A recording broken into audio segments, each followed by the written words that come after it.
السلام عليكم عشاق المنتخب الوطني المغربي.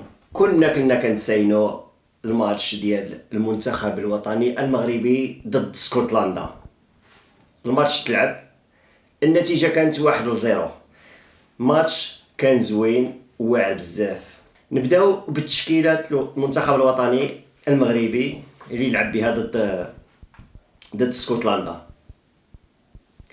في حراسة المرمى بونو، الدفاع المزراوي وشادي رياض، عيسى ديوب وحكيمي. وسط الميدان العيناوي، بوعدي وناحي وبلال خنوس. في الهجوم عندك ابراهيم دياز والصباري.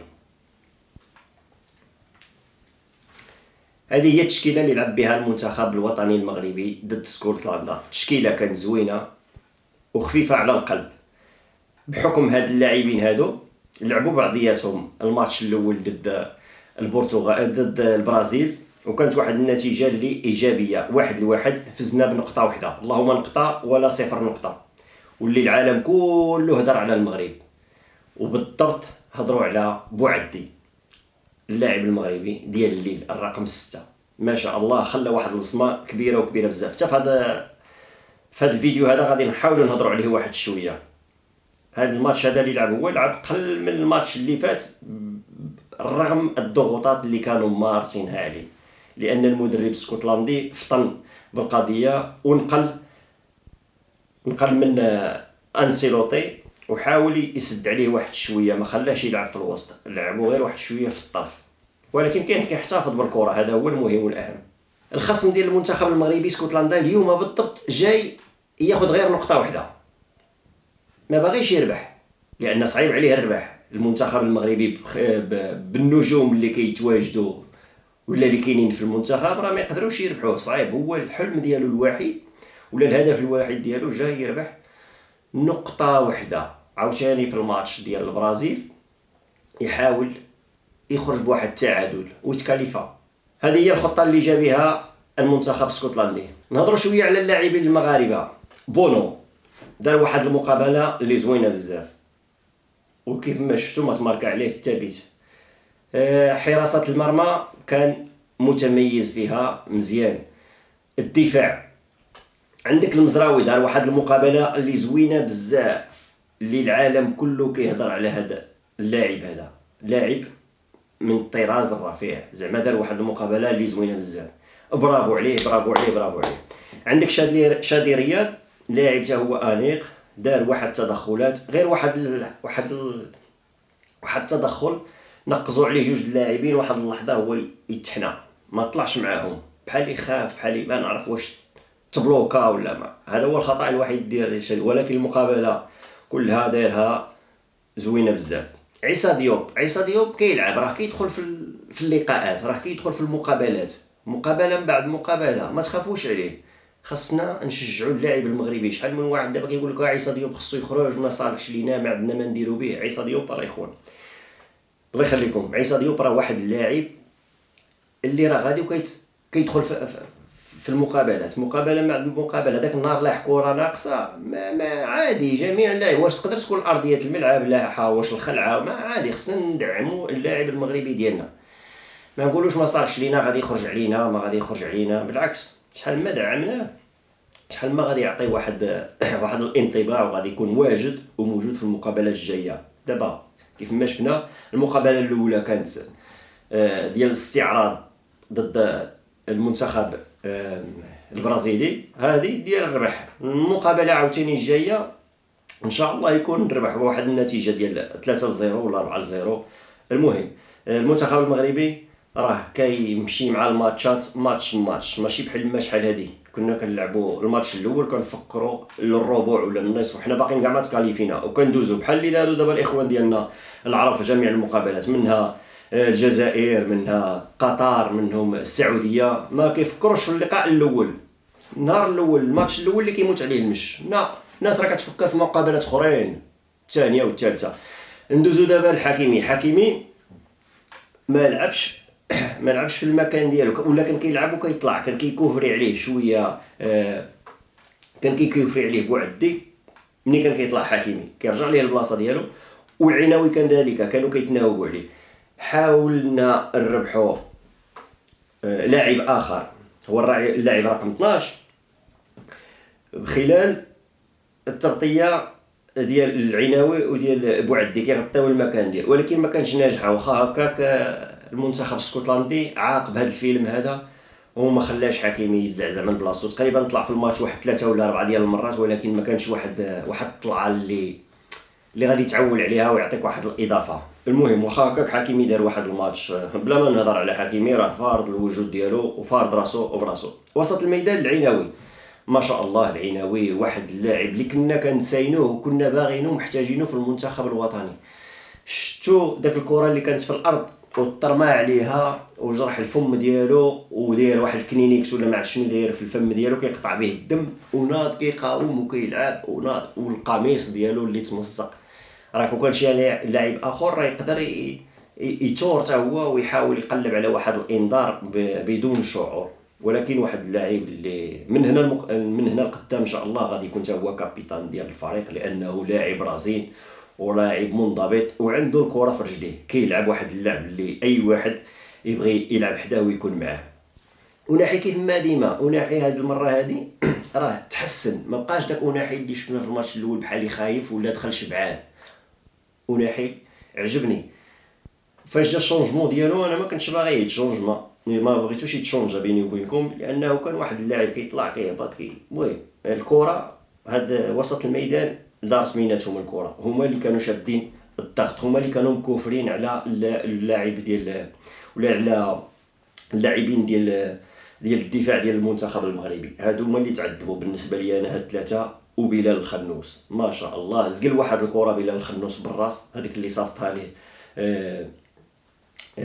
حكيمي زقلها ما عرفت كيفاش ما دخلتش. انا كنت كنسينا الدخول في المرمى، فرحت نط انا صفا خرجت ما عرفت كيفاش خرج سميتو البورتيرو حارس المرمى. بزاف ديال حراس المرمى في داك اللقطه بالضبط اللي خرج بها حارس المرمى راه دخل وخرجها، ماشي جا ضربها، كون ضربها راه كون دخلت.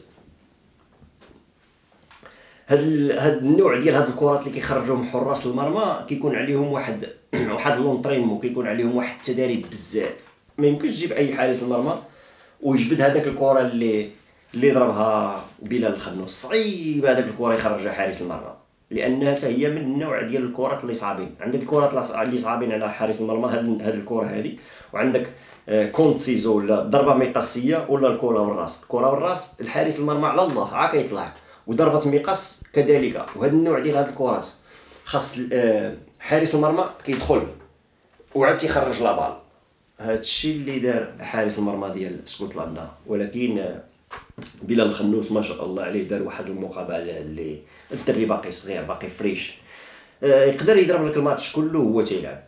الشونجمون اللي دار المدرب في الحقيقه في المحل ديالو، لان بعض اللاعبين عيا وحاول يخرجهم يرتاحوا، لا داعي، لان الا بقاو تما غادي يوليو عالة على المنتخب الوطني، ما غيكونوا ثقالين، ما غاديش يجيريو المقابله، الدقائق ديال المقابله ما غاديش يجيروهم بنفس المستوى ديال الدراري اللي دخلوا جديد. كذلك كنا كنتسناو واحد العطاء ديال اللاعبين الجداد اللي دخلوا. نهضروا دابا على هاد الشونجمون. دياز دخل بلاصتو ميموني، دخل بلاصتو ما كانش شي حاجه اللي، ولكن واخا هكاك هاد الضغط اللي كانوا دايروا علينا في اخر 10 دقائق المنتخب ديال اسكتلندا حاولنا نهبطوا منه واحد شويه. مزيان بغينا شي هدف ولا شيء، ولكن واخا هكاك راه ضيعوا واحد الهدف فاش دخل سميتو الطالبي. كنظن الطالبي ضيع واحد الهدف ولا ميموني، واحد فيهم. الخنوس دخل بلاصتو الطالبي، والرحيمي دخل بلاصه الصباري، المرابط دخل بلاصه أناحي. بزاف ديال الاقوال، بزاف ديال الصحافه كيقول لك علاش هذا المدرب علاش ما دارش الشونجمون، علاش ما دار. انا بالنسبه ليا 1-0 بحال 5-0 بحال 6-0. الماتش بحال يلعب الداما، طلع تكول هبط الضوء، طلع الضيم هبط تاكل. هذا هو كيفاش جرى المنتخب المغربي ولا محمد وهبي؟ هذه المقابله كانت مقابله اللي واعره بزاف، تكتيكيه بامتياز، مقابله اللي زوينه بزاف، انا عجبتني. التغييرات كانوا في محلهم، واخا جات معطله مزيانه، وكون دار داك الشونجمون حتى للدقائق الاخرى 5 دقائق ولا 6 دقائق ماشي مشكل، حيت لان حنا كنا رابحين. علاش غادي يدير الشونجمون؟ رابحين 1-0 مثلا، رابح وضيعنا عده اهداف. نهضروا دابا شويه على هاد التضييع ديال الفرص والمناسبه، ولا تضييع الفرص والاهداف. مادام حنا كنوصلوا لنقطه الجزاء ديالهم داخل الملعب وكنضيعوا اهداف محققه، هذا هو الهدف. حنا وصلنا، ولكن مع المقابلات غادي نحاولوا نخرجوا اهداف من داك الفرص الضائعه. مادام انت كتوصل، حيت الكره كلها فرص ومناسبات، انت كتكري، انت كتكتب ولا كترسم ولا كدير محاولات، هذا مزيان. الخصم ديالك كان لاعب واحد الخطه دفاعيه، ولكن انت كتكتب دائما، كتحاول تطور، تدخل من اليمين، تدخل من اليسار، العمق، كرات مرتفعه من الجناب. هذا هو الهدف. اللي خايبه في هادشي كله هو اللي داروا المنتخب ديال اسكتلندا، كان قاعد اللور ومريح حتى الدوزيام ميطاد، ولا كيلوح لابال، كيلوح الكواري عالي من الدفاع، كيحاول يلوحوا من الدفاع ديال المنتخب المغربي. اذا الا ضيعنا اهداف ما كيهمش، الاهم حاجه هو اننا كنبنيو هجمات وكنحاولوا نترجموها لاهداف. مع المده ولا الماتشات اللي جايين غادي يكون عندنا واحد اللاعب اللي يكون قاتل، زعما واحد اللاعب اللي ما كيرحمش. يقدر يكون السيباري دار واحد الهدف اللي هو واعر بزاف. دياز سونطرا هذه، ثاني سونطر ديال دياز، غير دياز كيدير واحد الحاجه اللي خايبه، ما مزياناش. دياز كيطمع واحد شويه، كيدريبل بزاف. دياز اخويا حنايا في هاد الماتشات هادي ما باغيينش حنا الدريبلاج، حتى نكونوا رابحين بواحد النتيجه 4 ولا 5-0، داك الساعه راه ما تدريبلي، انا ندخل معاك، انا نبقى نصفق لك ونقول لك دابا حنا محتاجين دقه كي كيدير بوعدي، اعطيني نعطيك. هذه هي الكره، بلاي ستيشن 1+1=2. ما تبقاش ترسم ليا ودير فيها فنان، لا نسى داك الشيء. الا بديتي تلعب هذاك اللعب راه صافي، ليكيب ناسيونال راه مشى. هذا اللعب هذا راه كان كيديروا بزاف ديال اللاعبين المغاربه، ولكن ما صالحش. حنا ماشي بهلوانات ولا دير ليا الكلون ولا السيرك، صافي كره عطيني نعطيك البيت، صافي سدت. مادام خلاها كيقول ليها الركراكي، حنا ما باغينش الفراجه، ما عندنا ما نديرو بالفراجه حنا. صافي عندك كره عطي كره، دخل تماركي، صافي. منين نكونوا رابحين العب ليا مع راساتك ديك الساعه ديال ما بغيتي. دابا حنا خاسرين 1-0، بالنسبه لي انا راه ما مامنش 3 بوان، ما مامنش 3 النقاط ديالك. نهار اللي تامن 3 النقاط ديالك تكون رابح ب4 و5، هذيك الساعه مباراه استعراضيه دير ما بغيتي، انت كاع ما تدخل، كاع خلي بلاصتك لواحد اخر، ما ربما تصاب لينا ولا طرا لينا شي حاجه. العيناوي شفتو واحد اللاعب اللي تمزق ليه القميص ديالو، وكان لاعب اللي مزيان ما كيتنيرفاش. هذا هو اللي عجبني فيه. مارسوا علينا هما الضغط الدوزيام ميطا في اخر دقائق، 10 ديال الدقائق عشنا هذاك الضغط الرهيب.